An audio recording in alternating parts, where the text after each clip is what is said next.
আমরা এই যে এখন পাহাড়ের ভিতরে যাইতেছি, মানে আমরা জানি না এটার ভিতরে কি আছে, তাও আমরা দেখতেছি এটার ভিতরে কি আছে। যদিও জায়গাটা অনেক রিস্ক, তাও আমরা মানে অনেকটা জীবনের উপর মানে কি কয় এটারে, মানে জীবনের বাজি ধরে অনেকটা আমরা এখানে যাওয়ার চেষ্টা করতেছি। যাতে আপনারা দোয়া করবেন যেন ঠিকঠাক মতো গিয়ে আবার দেখতে পারি যে কি আছে ভিতরে, আবার ফিরে আসতে পারি। এটা মাটির প্রায় অনেক উপরে, এই জায়গাটা মাটির প্রায় অনেক উপরে। এখানে পাখি ছাড়া অন্য কোনো প্রাণী সচরাচর দেখা যায় না।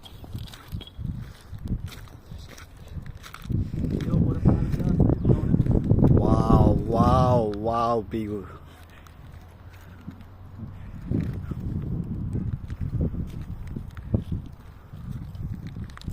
বক্তৃতা দেন আরো? ওই যে এখানে মাঠ আছে দেখা যায়, মাঠ আছে দেখা যায়। ওর আমরা একটু পরে পাহাড়ের চূড়া উঠার চেষ্টা করবো, কিন্তু দুঃখিত আমরা এটা ভিডিও করতে পারবো না, কারণ এখানে নিষেধ আছে পাহাড়ের চূড়া ওঠার ভিডিও করতে। তবে এটা মনে হয় উঠে যাবো, এটা তো উঠবে না কারণ ওই যে রাস্তা পাশে তো আমরা এগুলো উঠলে উঠে আর ওই যে একটু উঠে আশেপাশে রাস্তা নেই। ওই ভিডিও অফ করে